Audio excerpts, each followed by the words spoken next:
Second down, questionable call of the week. See what we got.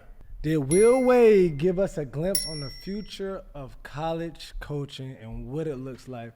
Coach Will Wade from McNeese kept it real, maybe too real, on how he would transfer and go to NC State. People obviously were talking about how is all the recent speculation about you and NC State going to affect your players? Would it throw them off? You know, how did you handle this with your players as you led up to the game? We talked about it. I mean, we were in practice when all that happened.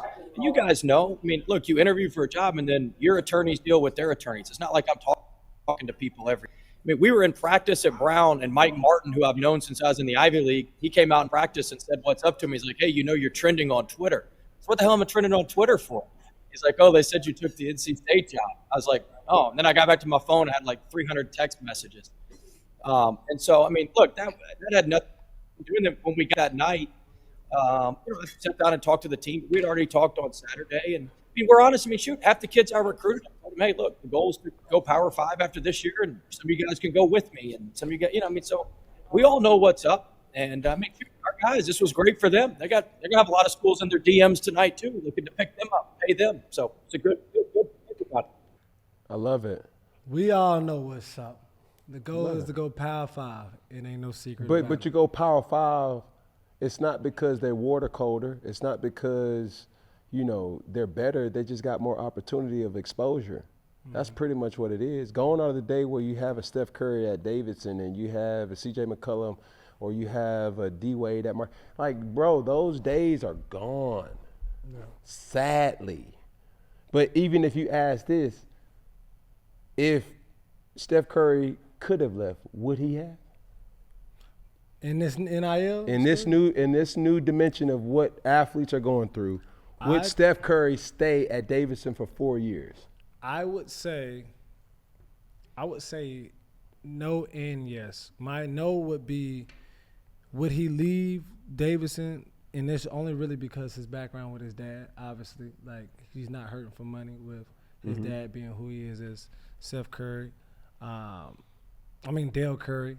But the new wave, like him making that run in the NCAA tournament. The impact that NIL was at an all-time high. I can go somewhere else with a bigger platform and do it. Because then you have his brother. His brother balled out. Went to Duke. Started off at Liberty, broke records, did everything, and then next year, Duke, let me get that. So he ended up going to Duke. So, you seen it both, same household, raised the same, and you seen it both ways. And this was even before the NIL. So I could see it happen. I don't see too many people staying at these small schools unless it's just like the grass is so good over here. But check this out. This is the reality that it sounds like hate, but it's a true prophecy. It's like the book of Psalms.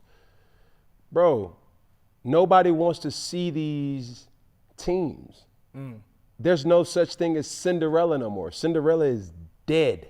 Right now. It's sad because when you look at the teams that are performing in the Sweet 16 right now, there's no Cinderella story. There's no Cinderella stories. We love to fight for the underdog, but the truth of the matter is even the people at the little underdog teams, they don't really want to be there. Yeah. From the coaches to the players.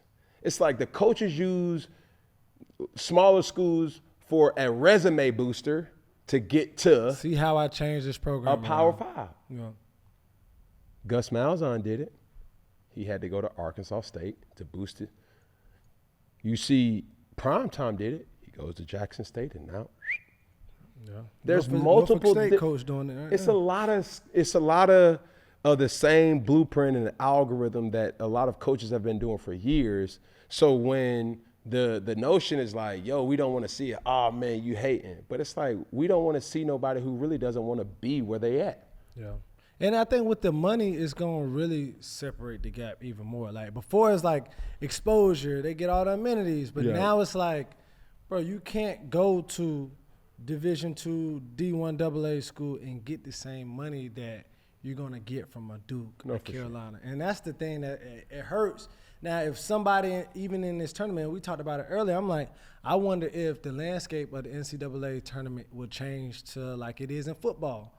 Like, you got to get a certain bid, or the most popular team with the highest rankings just gonna go. Yeah. Even if you win your conference tournament. So it's gonna be. I think it's gonna be a difference with who they're gonna put in. So you're saying tournament.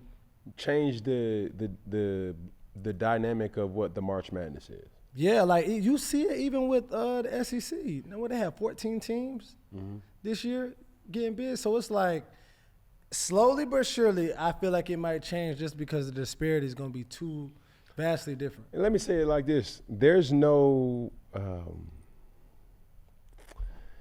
present for loyalty no more. Oh yeah, It's and like I hate that because me coming from an HBCU, you like, bruh, I want to see my school even compete, be in there, but it's like, how are they going to compete? like you staying at a school will hurt you more than help you if you have the opportunity to leave.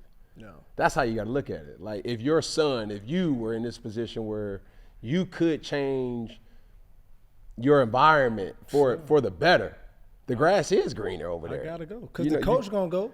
If you're not performing, you're not going to play. It's sad to say that the smaller schools have always been stepping stones for opportunities. Yeah. But it's the truth. But that's with anything, I think, and if we look at that, that's with anything in life, and it's probably going to be a bad analogy of what I'm saying, but, you know, you don't start at being the boss or the manager or whatever. You start in a position, you do that well, and then you move on to something bigger. I can't expect your first coaching opportunity is going to be, I'm coaching at the #1 school in the nation. No, we need to see what you can do with the smaller portion, and then, you know, see what you can do. With no resume, it's very rare, if not impossible, to get a Duke job in basketball. Correct, especially with that program. Or an SEC job in football. It's like, you have to have a proven resume to at least be considered. And even that is not enough sometimes.